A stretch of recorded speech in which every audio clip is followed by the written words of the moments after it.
Dartmoor Brewery Jail Ale.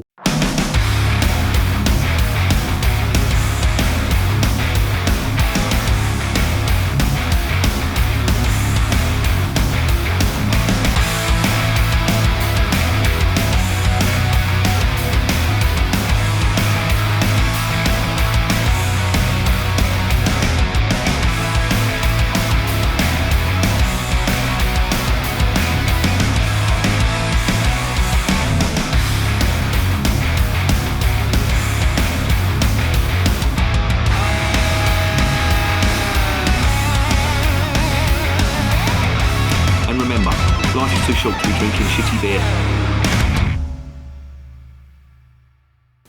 Welcome to another edition of Bands, Bikes and Booze Reviews. Today, another one from the West Country, from my travels down south, and this is the Dartmoor Brewery Jail Ale.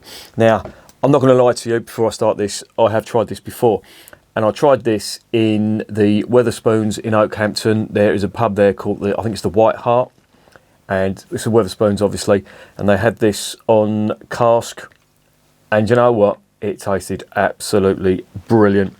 I will say that about Wetherspoons, they do the local beers that are in keeping with what people want in their pubs, and I really do enjoy some of the guest ales that they have. Now obviously this isn't a staple of the Wetherspoons fare. They do a lot of crap, to be honest, and you'll get the usual Abbot Ale and Green King nonsense, and the usual shite like John Smith's and all that. Forget that. If you're going into Wetherspoons and you want a decent pint, look at the guest ales. They used to do some really good foreign beers, and since Brexit they've just stopped doing them, which is a real shame. They had some good ones on there. They had the Pavel Quack Belgian beer. They had Le Chouffe, the little dumpies of Le Chouffe, which is a great Belgian beer, and they also had Tuka Weiss beer as well, which wasn't too bad actually, but all gone now sadly. Even the Kronbacher, they had that for a while, that's gone now as well, and it's just basically fucking nonsense. But the saving grace is that they have got some local beers, and this was one of them. Fortunately, when I went down there and I had a pint of it along with something to eat. Don't generally eat and drink, but what did I have? Pie and chips. What a fucking daring culinary experience that was. But I had a pint of that with it, and it went down really well. And it was kept really well, I have to say. It was an all-round good pint. But I've got it in the bottle here, and this bottle came from a shop just around the corner, believe it or not. And it cost me £2.51, which isn't too bad, considering it's a 500ml bottle. And it's classed as an ale. Now, you can argue the semantics about it, but in the, I think it was the World Beer Awards, it was classed as a bitter, and I think it got a bronze. And can you argue that it's a bitter? To be honest, on the cask it didn't really taste like a bitter, to be honest, and it was more in keeping with an ale, basically. I'm trying to sort of characterise what it was, but it was more in keeping with an ale. Now I do make a distinction between ale and bitter, even if the World Beer Awards don't. What do they know anyway? But my characteristic of a bitter is big English hop character on there, musty, peppery, spicy, with a bitter finish. The archetypal bitters for me, somebody, a viewer asked me what the archetypal bitters were. For me, that would be Timothy Taylor Boltmaker, the ESB from Fuller's, which is a really good bitter in my opinion, and the Bath Ales Gem. For me, that was even though it's called an amber ale, to me that was more like a bitter, but that was really good as well. And there's some others out there. That Hunter's Brewery, Royal Hunt, that was a lovely bitter, really nice, almost like an ESB. It was 5.5 and it had a lot of the English hop character on there. Coniston Bluebird, again, another fantastic bitter in my opinion, and I'm sure Cotley do a great bitter as well, and I'm sure there's others out there, local, regional, small brewers who do some fantastic bitters, certainly up north in Yorkshire. I'm sure there's some, but I have yet to try them. So on my quest, I will let you know if I find any decent ones. But today, it's all about this stuff. Now, this lot have been going since 1994, and this was their first beer. It is their flagship beer. And unfortunately, there's no brew sheet, so I'm not going to give you any of the gumph in regards to the ingredients. And I really wish brewers would do that. Some brewers do it, some brewers don't, but they list exactly what's gone into the beer in terms of hops, in terms of malt. All you're going to get out of that is, well, it's just flim flam basically. And look, you're not giving away any fucking secrets if you put what hops you've used and what malt you're using. So yeah, just do it. It won't do you any harm, I promise you. There you go. Anyway, got that out of the way. Now a little bit about the brewery. This is in the UK, this is the highest brewery. It's nearly 1,500 feet up in the air, and it's based in a place called Dartmoor. If you're not familiar with the West Country, Dartmoor is a national park. It's huge, and Wife Zilla's sister, she lives more or less backing onto Dartmoor, and it is vast. And Dartmoor is also famous for its prison. Now, if you've heard of Dartmoor Prison, that used to be, you know, if you went to Dartmoor, that was like a high security Cat A prison. It's not actually, it's a Cat C prison, and it's had such diverse inmates as Eamon de Valera, the Irish Prime Minister or President, and the first Irish President, in fact, I think it was in 1921. Mad Frankie Fraser, the hatchet man for the Crays and also for supposedly the Richardsons as well. Whether you believe that or not, I think he used to embellish a lot of his stories, but I don't really want to go into that. To be honest, he did come across as a pretty vile individual, to be honest. I mean, I do remember watching a programme about him once, and he was saying that he used to loot, him and his mates were absolutely gutted when the war ended because they were making so much money by looting bombed out buildings. I think that's absolutely fucking disgusting. And I do believe, and I have seen signs for it, that looting from bombed out buildings was punishable by death. And yeah, that, I mean, in wartime, you have to maintain some sort of discipline. Whether it was carried out or not, I do not know. Anyway, again, I am digressing. Somebody complained on the channel that the intro was too long on this channel, on the videos, and then it took me too long to get to the actual review. So I do get that. In the words of Led Zeppelin, I do like to ramble on, but let's get this investigated.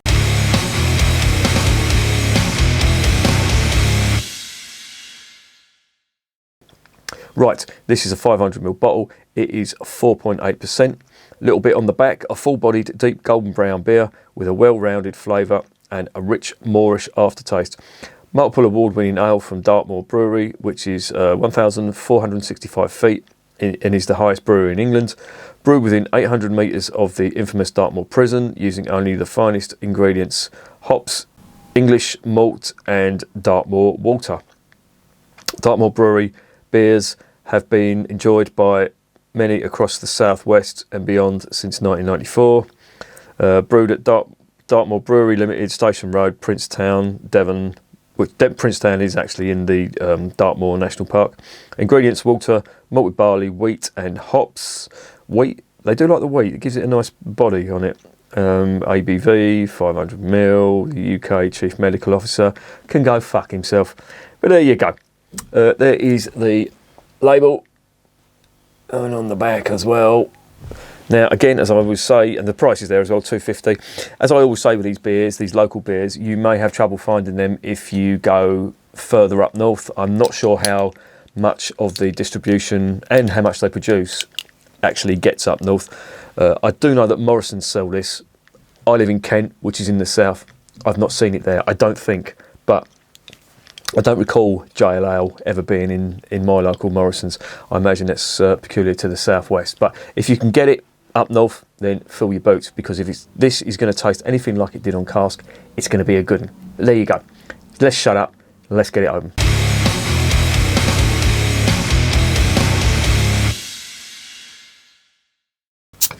Right. This was in the fridge. It's warmed up slightly. This room is very warm. It's very warm outside. That is just a black cap on there. Let's get this filled out. This glass, I think, is going to be filthy, and I do apologise because it's been sat for ages. So apologies in advance. I should have cleaned it out, but I am just a lazy mofo. Right. Yeah, there is a bit of a bubbles sticking to the side. What are we getting on the nose? Yeah, and this is what I remember. Lovely caramel malt. Flavours aren't big, but they are there. A big caramel malt on that. caramel sweetness, slightly fruity as well, like dried raisins and sultanas. It does smell nice though. Flavours, aromas aren't that big, but they are there, which is good. And I'm just going to give this a bit of a head. This glass is really not clean, so that head's probably going to dissipate. I'm not going to knock marks off for that if the head dissipates, because that's my own stupid fault. There it is in the glass. It's a nice amber colour. I can see what they mean by the amber description on it. Yeah, the head is dissipating quite quickly. This room is warm as well, so that's going to make the head dissipate too. So without further ado, before the head goes, let's get it down the hatch.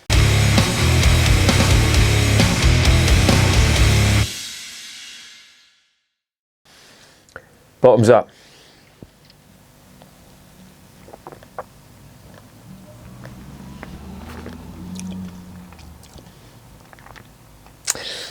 Yeah, that's more or less what I remember. Nice, balanced, moorish, caramel malt. Nice fruity notes on there as well, as I said. What you get on the aroma, you're more or less getting the flavour. No real hot bitterness on this. And I did say at the beginning that although this was put into the bitter category, I wouldn't class this as a bitter. I think they've got that spot on where they've called it an ale. There's no mention of bitter on there, and of course I think personally bitter is a dirty word with a lot of British brewers at the moment, because it just puts people in mind of old men, 1970s really bad bitter like Red Barrel or Watney's Red Barrel or whatever. But that seems to be going on quite a lot now. And Old Speckled Hen is another one. That's somebody asked me, was Old Speckled Hen a bitter? It's a movable face. That's been called an ale. It's been called a pale ale. I think that's what it's called now. It's nothing of the sort. It's not a very good beer, so personally I wouldn't fucking bother. But let's get back to this beer.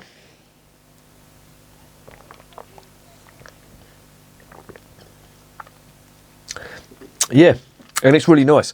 I do get that this hasn't got massive flavours on it, and having had it on cask and in the bottle now, I do get it. It's very balanced, it's very rounded, quite moorish.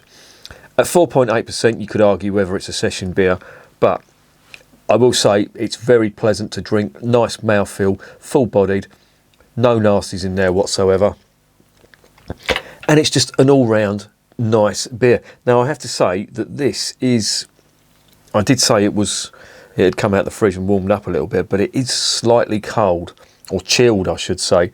This is a little bit cooler than cellar temperature, but you know what, it is quite refreshing as well, because it's so rounded. It is refreshing.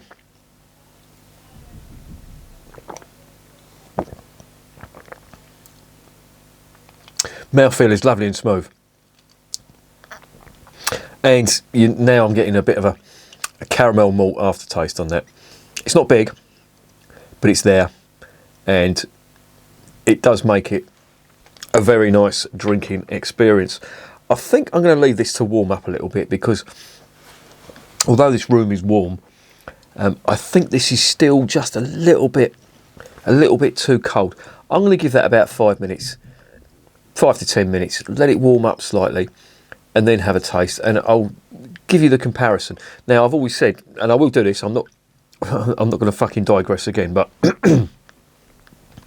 I've done a video on serving beer at the right temperature, and there's science to prove that is a valid thing. And I do get that if you're over in a hot country and you're served usually a lager, it's going to be ice cold, you're not going to get much flavour, you just want to be refreshed. With these kind of beers, certainly English ale and bitters and, well, English beer in general. Now I know the Yanks take the piss out of the English for drinking warm beer. It's not warm beer, it's cellar temperature beer. That's how ale was served back in the day, even before America was a country. It was never refrigerated because there simply was no refrigeration, but they did realise that it needed to be kept at least cool, so they would put it in the cellar, which would be the coolest place in the house, and hence why pubs have cellars. And if you're going to be drinking this or an ale it needs to come out of the cellar, and it's normally cellar temperature. To your average American who's probably used to getting ice cold beer, this is warm. It's not. This is the correct temperature.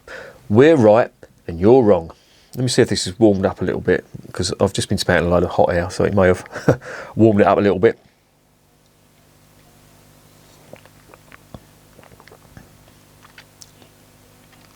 Yeah, that's warmed up a little bit. And again, it's just more of the same, really. Nice caramel malt all the way through. No real hop character. The hops, you could have, well, as long as they're not American hops, you could have put more or less any hops in here. The hops aren't big. This is all about the malt, which generally English ale is. They're usually malt forward beers. You do get hops in them if it's a bitter, as I just mentioned, and if you're going to really go over the top with English hops, then you're going into IPA, real IPA territory. But this is very much in keeping with an English ale.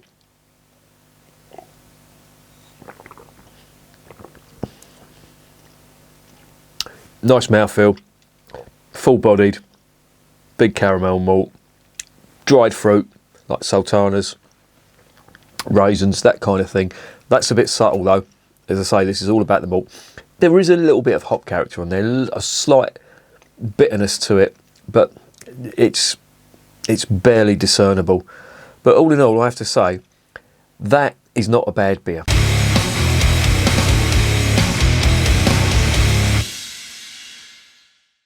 So, what is the verdict on Jail Ale? Well, I've had this on cask, as I've mentioned, and I had it with some food. English food, chips, pie, and it was lovely. Not too obtrusive, which is sort of what you want with a nice meal. Now, as I say, I don't normally drink and eat, but because I was out with the missus, you know, you've got to be a little bit civilised. You can't go on the piss and expect her to drive everywhere. So I was just having one or two, not driving, I will say that, but I was having meals with them as well. And certain beers just didn't go down well, but this was one of them that did. And it was, as I say, in the review, I said it was very rounded, no real, I wouldn't say extreme, but no real spikiness to it in terms of malt, in terms of hops, or in terms of fruit. It's just very well balanced, smooth, full-bodied. That would go really well with dark meat or pies or an English roast dinner. That's the kind of beer that you should be drinking now. You know, some people say you should be drinking wine with food. Now, go fuck yourself. Beer is just as good, in my opinion, anyway. But I really do like that, and that is a beer I would buy again if I saw it. It's not a standout beer. The flavours, as I said, and maybe I'm being a little bit hypocritical here because I've said in the past that some of the beers that I've tried from Cornwall, the flavours haven't been outstanding, but there is something about this, and it could be that I've tried it on cask, but then again I did try some of the Cornish beers on cask, and again I wasn't impressed with them, but I was really impressed with this on cask, and I'm quite impressed with this from a bottle as well.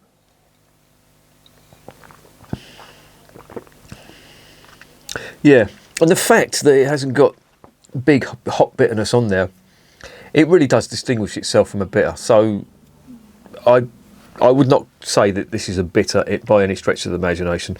This is a good example of an English ale. Now, English ale is a very encompassing term, but in my opinion, it is a genuine style of beer.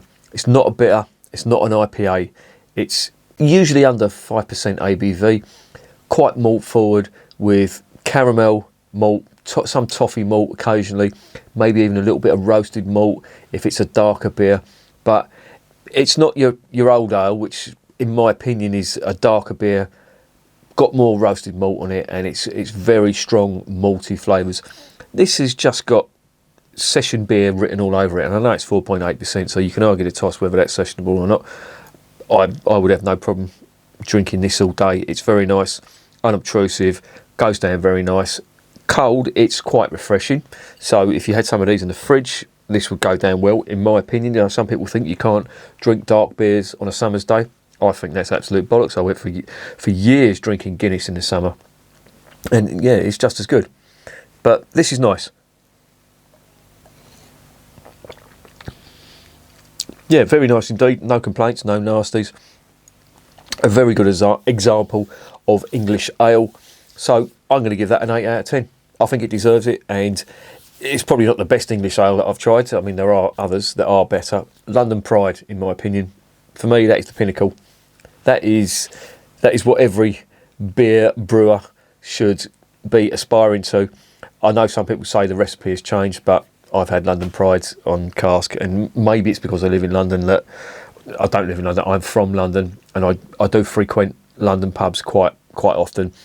The beer doesn't have to travel, so that's probably why it's good. I'm not sure what it's like further afield, but I do like London Pride on cask. In the bottles, I'll reserve judgment. I have done a review in the past, twice actually. I've revisited it twice, and it's a great beer. But for me, that's the pinnacle. That's what I judge all other beers against, because the flavours are strong but well rounded and balanced. And this is like a weaker, well, I would say weaker, I would say a clone, but a slightly less flavoursome type of beer. But it's not bad, as I say, and it's well worth 8 out of 10. Lovely. I'm going to finish the rest of that and enjoy it. And again, I'm going to say that Devon, at the moment, have got the upper hand over Cornwall when it comes to beer. But there you go. And remember, beer is working class champagne.